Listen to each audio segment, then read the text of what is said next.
नमस्कार. आपण राज्यसेवा पूर्व परीक्षेचे प्रश्न बघत आहोत.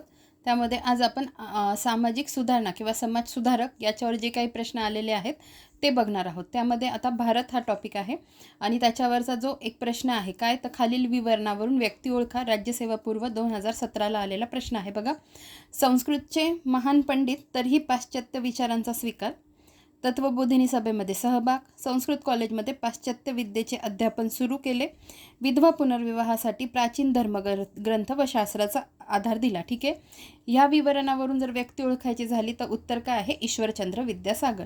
बघा, आता त्याच्याशी रिलेटेड आता इथे बघा, संस्कृतचे महान पंडित होते, यावरचे स्टेटमेंट आपल्याला लक्षात ठेवायला पाहिजे. तत्वबोधिनी सभेचा काही उल्लेख आहे का ते बघायला पाहिजे आणि संस्कृत कॉलेजशी रिलेटेड काय काय स्टेटमेंट आहे ते आपल्याला बघायला पाहिजे. पाश्चात्य संस्कृत कॉलेजमध्ये पाश्चात्य विद्येचे अध्यापन सुरू केले आणि विधवा पुनर्विवाहासाठी काय काय कार्य आहे ते आपण बघू. तर बघा, ईश्वरचंद्र विद्यासागर 1820 ते 1891 हा त्यांचा कालावधी आहे. तर बघा, संस्कृतचे महान पंडित होते, त्यांच्यावर पाश्चात्य विचारांचा पगडा होता. ठीक आहे, संस्कृतचे महान पंडित होते, त्यांच्यावर पाश्चात्य विचारांचा पगडा होता. पाश्चात्य विचार त्यांनी स्वतः अनुसरले होते.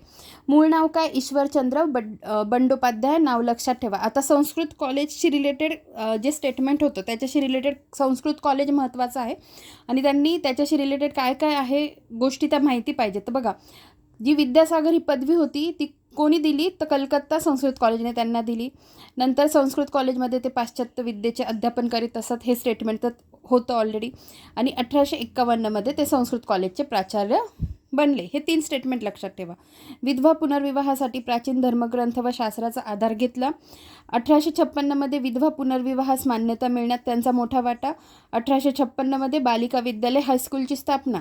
सुधारणावादी विचारवंत म्हणून ओळख. अक्षय कुमार दत्ता आणि सोबत ईश्वरचंद्र विद्यासागर यांनी विधवा पुनर्विवाहासाठी प्रयत्न केले. तर अक्षय कुमार दत्ता यांचं नाव लक्षात ठेवा. पुस्तके कोणती? तर विधवा विवाह विषयक पुस्तक आणि जीवनचरित, हे 2 पुस्तकं लक्षात ठेवा. वृत्तपत्र तर बंगालीमध्ये वृत्तपत्र, काय नाव त्याचं? सोमप्रकाश. 1858. नंतर तत्वबोधिनी सभेचं जे स्टेटमेंट होतं तर बघा, तत्वबोधिनीच्या सभेची स्थापना 6 ऑक्टोबर 1839मध्ये कोणी केली? देवेंद्रनाथ टागोर यांनी केली. तर त्याचे ते कोण होते? सेक्रेटरी होते. यांनी बालविवाह पद्धती विरुद्ध सुद्धा आवाज उठवला. ते स्त्री शिक्षणाचे खंदे समर्थक होते. शिक्षण अधिकारी म्हणून कार्य करताना त्यांनी मुलींच्या 35 शाळा काढल्या. त्यांचा खर्च ते स्वतः करत असत. तर अशा पद्धतीने आपण त्या स्टेटमेंट अनुषंगाने पण इतर सर्व माहिती बघितलेली आहे. बाकीचे ऑप्शन्स पण दिलेले आहेत. तर आपण ते पुढच्या पार्टमध्ये बघूया. धन्यवाद.